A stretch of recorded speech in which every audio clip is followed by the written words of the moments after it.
મારી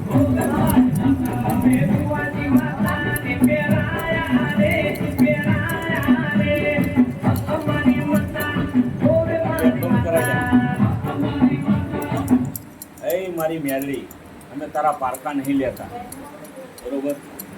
પણ આજ જો મારી મેલડી, મારા વડવાએ કોઈ તને 5 આંગળીએ જમાડ્યું હોય, મારા બાપ દાદાએ જમાડ્યું હોય, મારા ઈશ્વર ડોહાએ જમાડ્યું હોય, મારા શામજી ભુવાએ તને જમાડ્યું હોય મારી મેલડી, તો મારી એક નહીં પણ બબે ધીજું મેલી જેટલી અમરસિંહ બે ને, મારા શામજી બાપાએ તને જમાડ્યું હોય મારી મેલડી, અને બે ધીજું પાડી આ સરપંચની વાત માંડ્યા, બરોબર ને સરપંચ ચંદુભાઈ ચાંદિયા? બીજું પડત માન્ય ને તો મારી મંજૂર સાહેબ બે બીજું પાડી દે, અને પછી વાતમાં જ મારા સરપંચ એટલે મારો સરપંચ ક્યાંક વાહ મેળવી વાહ.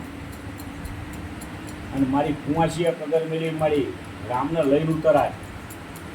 મને આ દીકરીનો તો બહુ હરખ છે મારી. આ તો મને જ કહેતા ભગવાને દીકરી બનાવી, દીકરો બનાવવાનો હતો. શું કહું સરપંચ?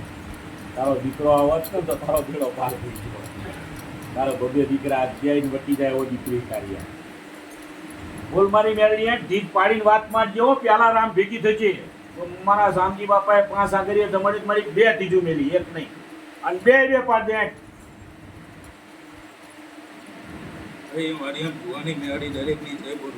જય મારી તારી.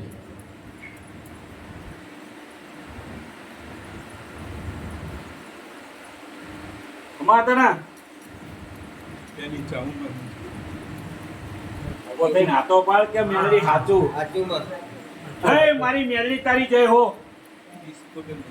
અમાર તને મારી મેલડી ના ઉમર છે. બાપો બાપો મારી 2 ધીજ આઈજી પટેલ આઈજી મારી ધીજો વાત માંડે એટલે તારું આમ ગુનાનો લેખ લખાઈ જાય.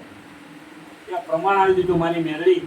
એ સરપંચ માં માં વાડિયા ભુવાની મેલડી એવું કેવું આવા દાખલા તો કોટ થોડી નાખ.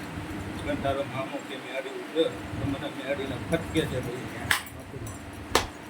મારી મજૂરી પાણી દે.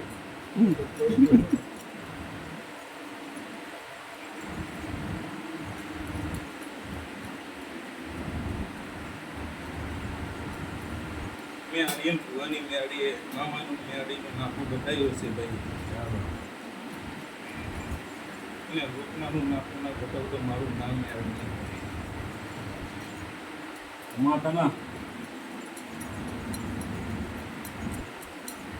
સરપંચ તારા બાપાએ વેચાતી જમીન રાખી હતી ભાઈ. એમાં ખૂબ ભુવાના ગુનાનો ભાઈ 84 ખાતાની ચોકી ભરેલી. ત્યારના તારો મામો મેળી બંધ થઈ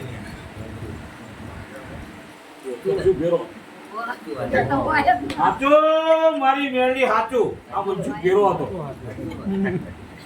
મારી. એનું શું કરવું કે સરપંચ જવા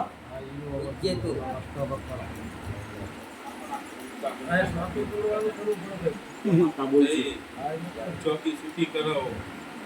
મામા મેળીને જુઓ ભાઈ. પછી આ જમાનો નહીં કરીને ખબર જમાનો ના ભેગી રહીને કહું તો મારું નામ મેળવી નહીં ભાઈ. અમારા તને મારી મેલડીનો બાપ ત્યાંથી લાયા હતા. હાલો આવું થયું